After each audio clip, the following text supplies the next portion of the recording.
하나님께서는 이 세상을 창조하실 때 이 세계가 스스로를 치유할 수 있는 능력을 가지도록 만드셨습니다.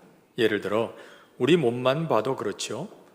우리 몸은 상처를 입으면 시간이 흐르면서 새살이 돋고 아물면서 그 기능을 회복합니다. 특히 간과 같은 장기는 일부가 손상되거나 또 잘라내더라도 적절한 환경과 또 영양 공급이 이루어지면 시간이 흐르면서 본래의 크기로 회복이 됩니다. 참 놀라운 일이죠. 자연도 그렇습니다. 우리나라에 여러 차례 큰 산불이 있었죠.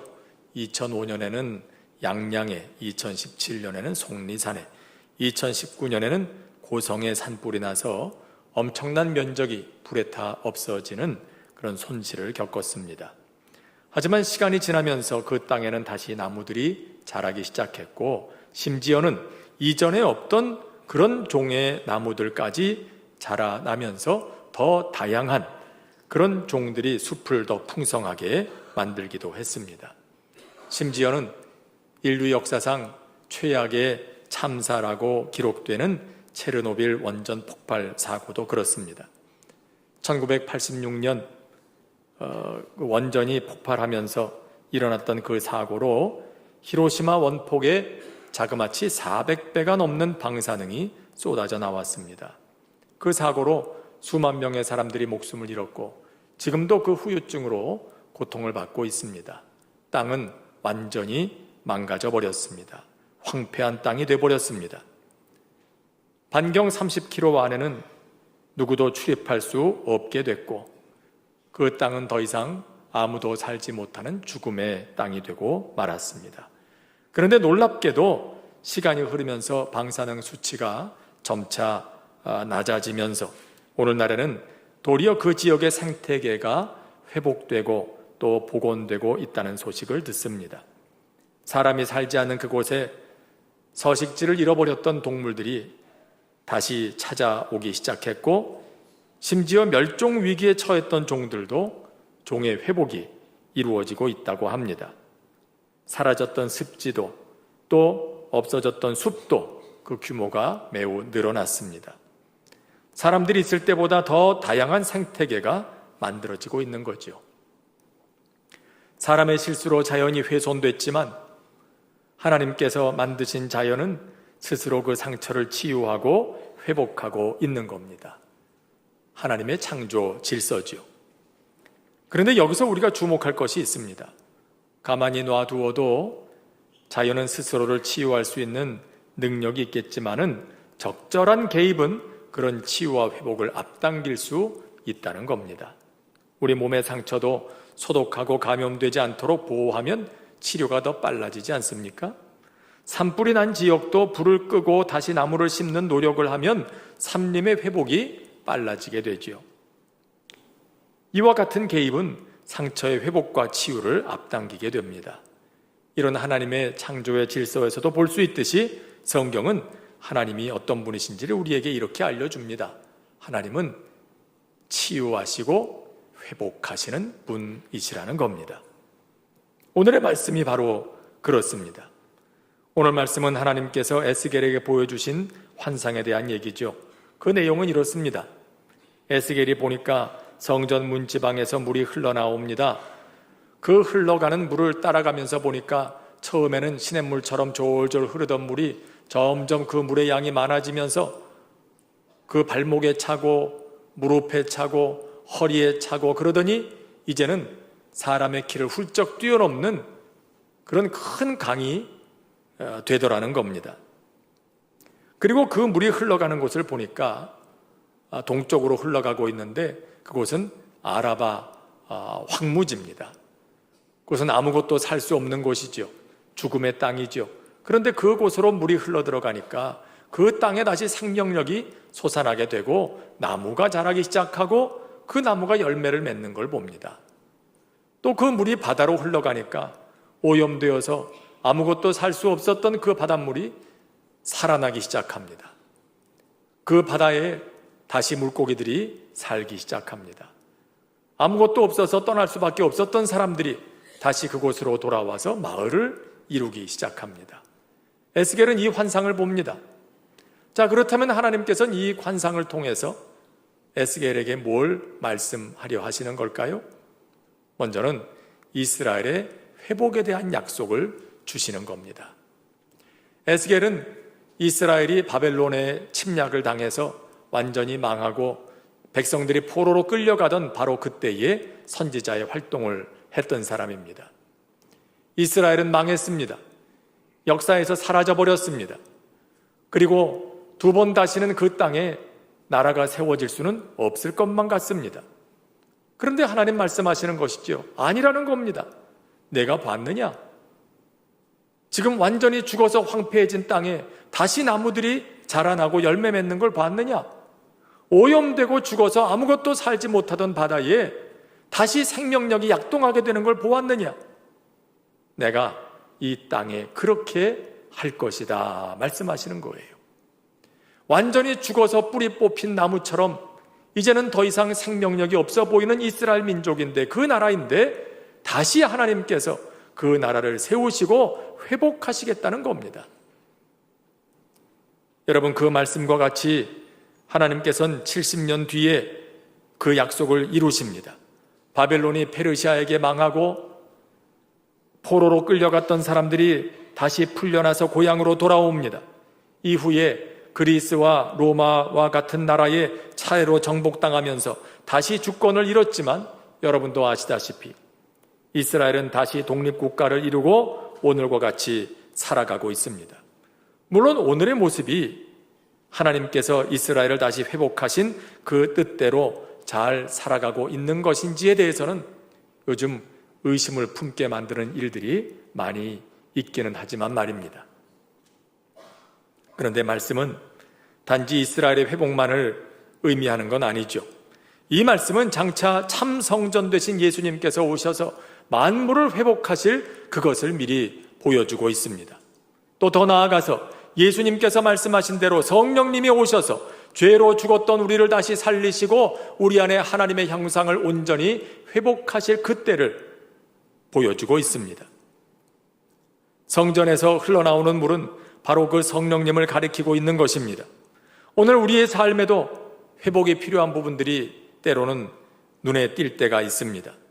우리 몸의 회복도 있지만 상처 입은 심령의 회복이 필요하기도 하고, 상처 입은 가정이 회복을 필요로 하기도 하고, 여러 부분에 있어서 회복이 필요한 이 나라와 이 세계의 모습을 떠올리게 되기도 합니다. 우리는 이러한 세상의 회복을 위해서 많은 수고를 하지만, 진정하고도 온전한 회복은 하나님께서 개입하실 때, 성령님께서 개입하셔서 역사하실 때 일어나는 줄로 믿습니다. 오늘 말씀에서 이 물이 흘러가는 곳마다 회복의 역사가 일어났던 것처럼 말이죠. 우리는 때로 경제적인 부가 낙원을 가져올 수 있을 거라고 생각하고, 혹은 과학기술의 발달이 이 땅에 낙원을 가져올 거라고 생각합니다. 하지만 그 마음이 바르지 못하면, 그 마음이 우리의 심령이 성령 곧 하나님의 영의 다스리심 아래 있지 아니하면, 죄에 물든 사람들의 손에 들려진 부요함과 기술은 도리어 인류를 생명이 아닌 파멸로 이끌게 될 가능성이 매우 높습니다. 여러분, 가깝게 저 북한만 봐도 그렇지 않습니까? 과연 그들이 지금보다 훨씬 더 부요해지면 전쟁을 포기할까요?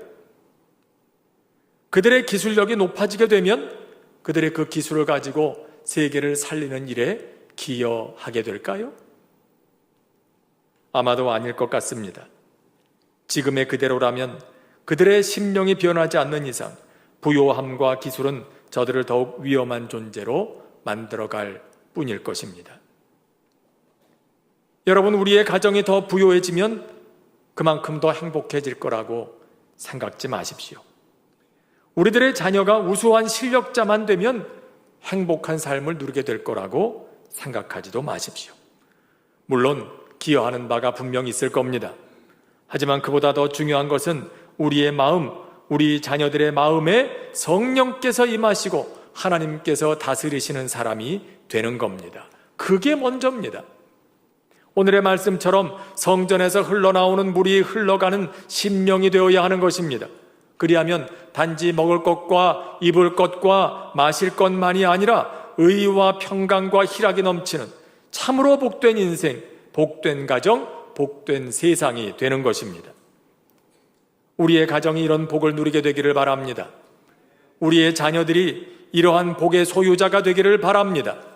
이 나라가, 이 세계가 성령님의 개입하심으로 하나님이 다스리시는 나라, 생명의 영이 다스리시는 나라, 참으로 복된 세계가 되는 회복의 역사, 치유의 역사가 일어나게 되기를 주의 이름으로 축원합니다. 그러기 위해서 우리에게 요구되는 것들이 있습니다. 뭘까요? 첫째는 우리는 성령을 간절하게 구해야 합니다. 사모해야 합니다. 예수님께서 제자들에게 말씀하십니다. 너희가 악할지라도 좋은 것으로 자녀들에게 줄 줄 알거든 하물며 하늘에 계신 너희 아버지께서 구하는 자에게 성령을 주시지 않겠느냐. 구하는 자에게 성령을 주시지 않겠느냐. 여러분, 하나님께서는 성령을 구하는 자에게, 간절히 구하는 자에게 성령을 물붓듯 부어주시는 줄로 믿습니다. 성령께서 우리의 마음에 임하시고 하나님께서 우리의 마음을 그리고 삶을 다스려 주시기를 원하신다면 우리는 하나님께 성령님의 역사를 구해야 하는 것입니다. 사모해야 하는 것입니다. 그리하면 주시겠다고 말씀하시죠. 여러분, 아무리 우리의 지갑에 돈이 꽉 차 있어도 진열장에 좋은 물건들이 가득 담겨 있어도 우리가 가서 그것을 달라고 구해야 얻는 거예요.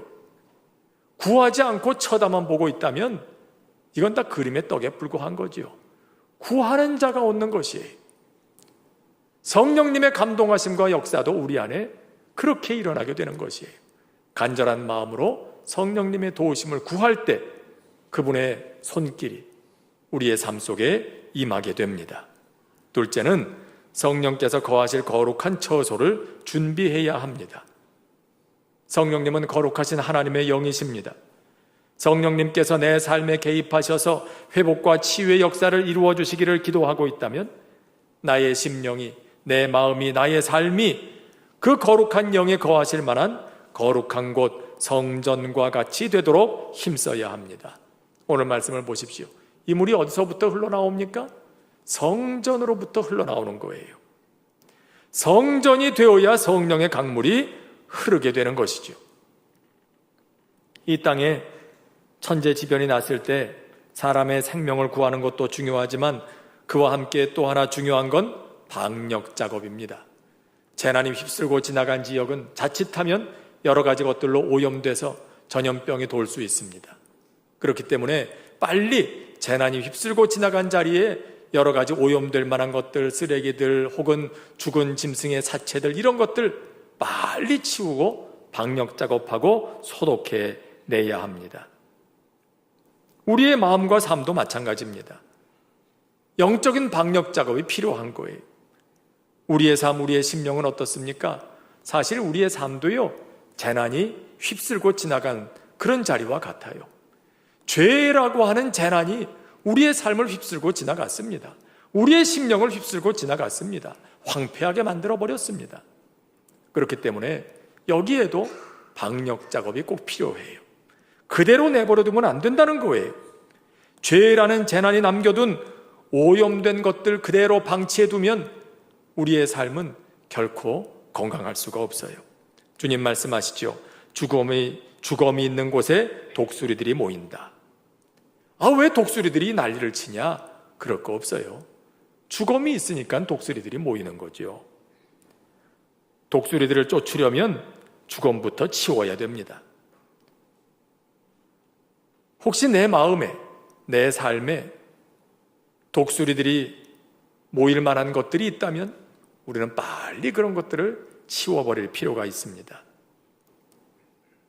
어느 한 구석에 쌓여 있을지도 모르는 그런 주검들, 영적인 쓰레기들, 정결하지 못한 생각, 미움, 시기, 질투, 원망하는 마음, 음란함, 거짓, 부정적인 생각, 교만함 이런 것들이 혹시라도 눈에 띈다면 빨리 쓰레기 봉투에 담아서 내다 버려야 됩니다. 여러분, 명절 지난 후에 혹시 여러분들의 가정에 쓰레기 좀 많이 쌓여 있었을지도 몰라요. 그때는 또 쓰레기 치워가는 차들도 다 쉬잖아요. 그러니까 지나고 나면 빨리 치워야죠. 그래야 집이 깨끗해지지 않아요? 우리의 심령도 그런 것입니다. 그래서 빌립보서 4장에서 바울은 말합니다. 끝으로 형제들아, 무엇에든지 참되며 무엇에든지 경건하며 무엇에든지 옳으며 무엇에든지 정결하며 무엇에든지 사랑받을 만하며 무엇에든지 칭찬받을 만하며 무슨 덕이 있든지 무슨 기림이 있든지 이것들을 생각하라. 너희는 내게 배우고 받고 듣고 본 바를 행하라. 그리하면 평강의 하나님이 너희와 함께 계시리라. 어떻게 하든지 무슨 수를 써서든지 우리 마음에는 참된 것, 경건한 것, 옳은 것, 정결한 것, 사랑받을 만한 것, 칭찬받을 만한 것, 덕을 세울 만한 것, 본받을 만한 것, 이런 것들만 있도록 하라고 하십니다. 왜? 그래야만 하나님께서 영으로 우리 가운데 거하시겠다는 것입니다. 우리의 마음, 우리의 삶이 거룩한 주님의 영이 거하실 만한 정결한 처소가 되었기 때문이죠. 셋째는 말씀과 기도를 가까이 해야 합니다. 디모데전서에서는 이렇게 말씀합니다. 하나님께서 지으신 모든 것이 선함에 감사함으로 받으면 버릴 것이 없나니 하나님의 말씀과 기도로 거룩하여집니다. 무엇으로 거룩해진다고요? 하나님의 말씀과 기도로. 우리의 마음과 삶이 성령께서 거하실 거룩한 처소가 되기를 원하고 있지만 사실 그게 마음대로 되지 않으니까 문제입니다. 내 마음대로 되지 않는 이유가 있습니다. 뭘까요? 이미 죄에 물든 우리의 본성은 마음에는 원이로 돼 그게 잘 되질 않습니다. 하지만 방법이 있습니다. 나는 잘 안 되지만 말씀과 기도를 가까이 하면 하나님께서 내 마음과 삶에 손을 대시기 시작합니다. 하나님이 개입하시는 거예요. 하나님의 영, 성령께서 거하실 처소를 친히 만들어 가시는 겁니다. 사람은 모름지기 가까이 하는 걸 닮게 되어 있습니다. 맹자의 어머니가 3번이나 이사한 이유가 그렇지 않습니까? 무덤가에 가서 사니까 맨날 곡하는 흉내만 내요. 시장 옆에 가서 사니까 맨날 물건 파는 흉내만 내요. 그래서 이제 서당 옆으로 가니까 그제서야 글을 읽기 시작하더라는 거죠. 여러분, 우리의 삶이 성령님께서 거하시는 처소가 되기를 원한다면 성령께서 다스리심으로 우리의 삶이 하나님의 나라가 되고 하나님께서 주시는 복을 누리기를 원한다면 말씀과 기도를 가까이 해야 합니다. 왕도는 없어요. 다른 길은 없어요. 다른 지름길은 없어요. 말씀과 기도를 가까이 할 때 그 말씀과 기도가 우리의 삶을 거룩하게 만들어 갑니다. 그래서 그리스도인들은 할 수 있거든 자꾸만 교회 근처로 와야 돼요. 물론 다 이유가 있겠습니다만 자꾸 멀리 가면 하나님과도 자꾸 멀어지게 됩니다. 찬송가 387장 가사처럼 멀리 갔더니 처량하고 곤하여 슬프고도 외로워 정처 없이 다닌다 그랬어요. 자꾸만 멀리 가면 그렇게 돼요. 슬프고도 외로워 정처 없이 다니고 처량하고 공고한 신세가 돼요. 우리가 하나님과의 관계에서 우리의 영적인 상태가 그렇게 돼버리고 만다 이 말이에요. 코로나 시기 한참 유행했던 말이 있죠. 몸은 멀어도 마음은 가까이. 그래서 사람들은 생각합니다. 몸은 좀 멀어졌어도 마음만 가까이 있으면 되지. 그렇게 생각해요. 하지만 그건 우리 생각일 뿐입니다. 우린 연약합니다. 그래서 몸이 멀어지면 자연스럽게 마음도 멀어지게 돼 있어요. 여러분, 그래서요, 사람도 친해지려면 자꾸 만나야 돼요. 자주 만나는 사람이 친해지는 건 당연한 얘기 아닙니까? 아무리 친했던 친구도요, 한참을 안 만나다가 오랜만에 만나보세요. 얼마나 서먹서먹한지 몰라요.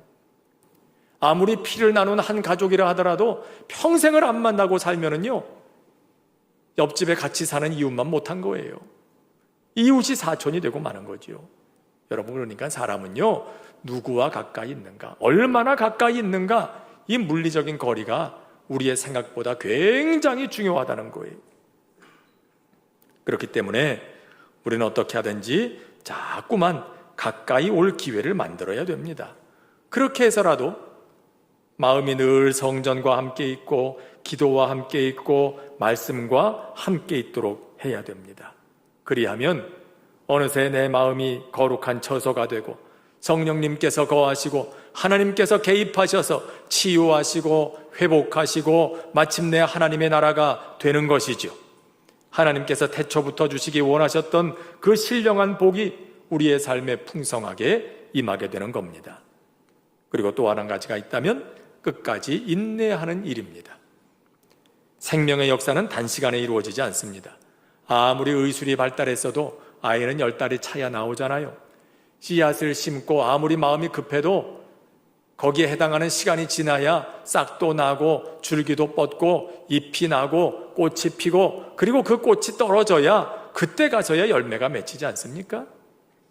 이게 하나님의 질서입니다. 오늘 말씀에도 하나님의 사자가 에스겔을 데리고 척씩 나아가게 합니다.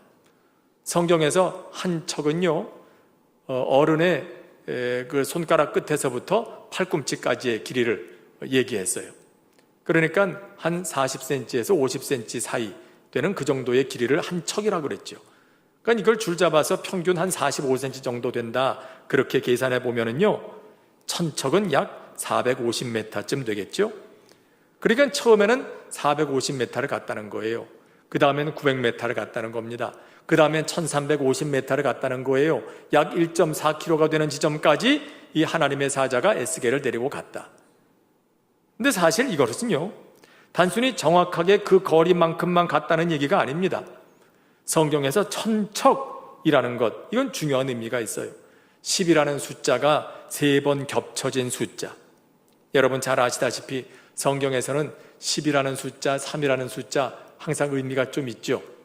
일부러 그렇게 표현하는 이유가 있어요. 열이라는 숫자를 통해서는 상당한 기간 혹은 상당한 양 이런 것들을 표현할 때 그럴 때 10이라는 숫자를 씁니다. 3이라는 숫자도 마찬가지죠. 완전수 중에 하나가 아닙니까? 그러니까 시간으로 보면 상당한 그런 시간을 얘기하고 또 상당히 먼 거리 이런 것을 뜻하게 되는 거죠. 그러니까 천척씩 이렇게 하나님의 사자가 에스겔을 데리고 갔다는 것은 성령의 강이 온 땅을 덮기까지는 상당히 오랜 시간이 걸릴 것이라는 뜻이 되는 거예요. 그래서 인내가 필요한 겁니다. 성령을 구하고 우리의 삶을 정결하게 하고 말씀과 기도를 가까이 하는 것이 그저 한두 번, 몇 번의 시도로 되는 게 아니라는 겁니다. 인내를 가지고 오랫동안 계속해야 한다는 뜻입니다. 잠깐 하다가 그만두게 되면 하나님의 은혜는 그저 발목에 물이 살짝 올라오는 정도에 그칠지도 모릅니다. 조금 더 하면 무릎 정도 찰 겁니다. 하지만 계속 하노라면 어느새 우리의 삶에 개입하셔서 이루어 가시는 하나님의 회복의 은혜가 우리의 길을 훌쩍 뛰어넘도록 풍성하게 되는 것입니다. 오늘 우리의 삶에 회복이 필요한 부분이 있다면 무엇일까요? 하나님은 치유하시는 분, 회복하시는 분이십니다. 하나님은 이 세상을 그렇게 만드셨고 오늘도 우리 안에 그렇게 역사하고 계십니다. 아무쪼록 이와 같은 하나님의 회복의 은혜가 오늘 우리 모두의 삶에 가득할 수 있기를, 그리고 우리 또한 이 세상에서 치유의 사람, 회복의 은혜를 흘려보내는 사람으로 살아갈 수 있게 되기를 주의 이름으로 축원합니다.